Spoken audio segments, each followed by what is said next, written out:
देखिए बच्चे यहाँ पे एस क्या है, एस के अंदर क्या है, जेड है। जेड कहाँ से निकलेगा, इस इक्वेशन से निकलेगा, है ना। तो जेड कैसे निकाल सकते हैं, जेड स्क्वायर है, जेड बार है, यहाँ पे क्या है, जब इसका हम Z square plus Z bar is equal to 0 कर देंगे। बच्चे ये जो 0 कर देंगे तो बहुत जेड स्क्वायर, तो बहुत बच्चा जेड जेड बार दे देगा, लेकिन नहीं, मॉड जेड का स्क्वायर जेड जेड बार। यही चीज थोड़ा हमारा ध्यान रखना है ना। किसका स्क्वायर, Z1 प्लस Z2 का square, mod Z1 plus Z2 का होल स्क्वायर, फॉर्मूला जो बताए थे। वैसे ही जेड का स्क्वायर या मॉड जेड का स्क्वायर जेड जेड बार, तो mod Z square Z Z bar है कि नहीं है। यहाँ पे जेड स्क्वायर है तो उस पर दिमाग नहीं जाना चाहिए, और जो ऊपर पर पढ़ेगा तो यहाँ यूज कर लेगा जेड जेड बार, ऐसा तो वैसा नहीं करेंगे यहाँ पे, है ना। तो फिर करे कैसे, करे कैसे, और कुछ सिंपल बात है। तो जेड में है तो यहाँ पर हम लेट कर लेंगे क्या, Z is equal to X plus I Y, तो देयर फोर जेड बार क्या हो जाएगा, एक्स माइनस आई वाई, तो 9 इसमें पुट करेंगे तो क्या हो जाएगा, whole square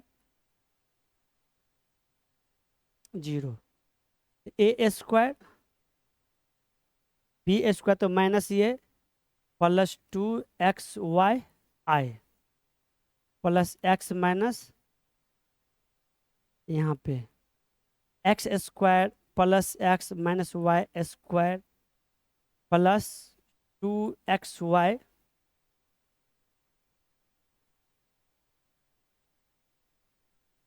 is equal to 0। This is equal to 0, इसका मतलब x भी 0 और y रियल इमेज पर दोनों क्या हो जाएगा 0। तो देयर फोर यहाँ पे क्या हो जाएगा, X square plus X minus Y is equal to 0 and 2x minus Y is equal to, sorry, 2x minus Y is equal to 0।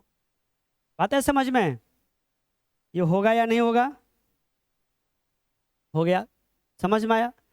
अब इसे सिंपलीफाई करना, एक्स और वाई निकालना है। सिंपल, सबसे पहले हम क्या कर देंगे, यहाँ पे y कॉमन लिए 2x minus 1 is equal to 0, therefore y is equal to 0 और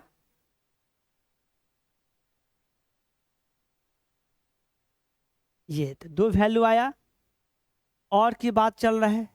अब 9, अब केस करेंगे यहाँ पे when y is equal to 0, क्या y इज इक्वल टू 0, तो देयर फोर ये क्या हो जाएगा, एक्स स्क्वायर प्लस एक्स बराबर 0 imply X into X plus 1 is equal to 0, तो देयर फोर एक्स 0 और -1, 0 और -1, कोई दिक्कत यहाँ पे नहीं। अब देखिए when x is equal to 1/2, तो देयर फोर यहाँ इसमें पुट करेंगे तो Y square equal to Y square उधर चला गया, तो यहाँ क्या आ जाएगा 1/2, तो 1/4 प्लस 1/2 कितना आ जाएगा 4, 3/4 क्या हो जाएगा 3/4, Y is equal to plus minus √3/2। Z तो जेड एक्स और वाई क्या है, रियल नंबर है, may be positive may be negative, जो एक्स वाई के बारे में कुछ भी कंडीशन गिवन नहीं है नहीं। तो अब देखिए, तो जेड कितना मिल गया, तो देयर फॉर यहीं पे हम अगर लिखे यहाँ पे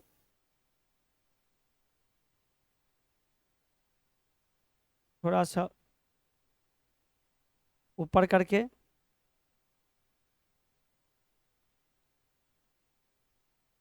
देखो Z1, तो x देखो y 0 लिए, y 0 लिए तो x क्या हो गया 0, तो x 0 तो ये क्या हो जाएगा, एक तो 0 हो जाएगा, 0 प्लस i 0, Z2 क्या हो गया -1 प्लस या 0 i बोलिए 0 इंटू आई 0 × i, ये हो गया। अगर Z3 की बात करें तो x कितना हो गया 1/2, तो y क्या हो गया +√3/2i। अच्छा Z4 कितना हो जाएगा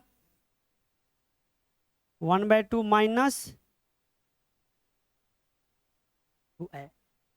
अब देखो ये क्या बोला कि Z some element of S है, तो मतलब कि Z1 Z2 ये 4 किसके अंदर हो जाएगा S के अंदर हो गया। अगर हम सीधे ये बात बोल दिए, इसमें बोल दिए कि नंबर ऑफ Z कितना है इसमें, तो बता देंगे। ये तो ओरिजिन भी हो गया। यही कहानी पूछा था 24 में दिए थे कि number of elements in this set, ऐसा उसी के एक क्वेश्चन ये हो गया। अब क्या है, तो इसमें जितना S है उसके रियल पार्ट उसका सम क्या होगा। देखो तो इसमें इसके रियल पार्ट का सम कितना हो गया, देखो सबसे पहले यहां पे अगर हम देखें रियल पार्ट ऑफ Z हो गया आपका 0 -1 1/2 1/2 है ना, 2 बार 1/2। इमेजिनरी पार्ट ऑफ Z क्या हो जाएगा 0 0 कॉमा -√3/2। इस सब का सम ई और ई कट गया, ये कट गया, तो क्या हो जाएगा रिक्वायर्ड सम कितना हो गया 0। तो 0 बोले थे, आ गया। 2022 का पूछा हुआ क्वेश्चन है ये, नहीं कब पूछा गया था JEE 2022। ओके है ना, लॉजिक पे काम करना, लॉजिक पे ध्यान देना है, कोई दिक्कत है। JEE का पूछा हुआ क्वेश्चन है, शायद इससे भारी क्वेश्चन कर चुके हम लोग, है ना, तो समझ गए। ठीक है तो बच्चे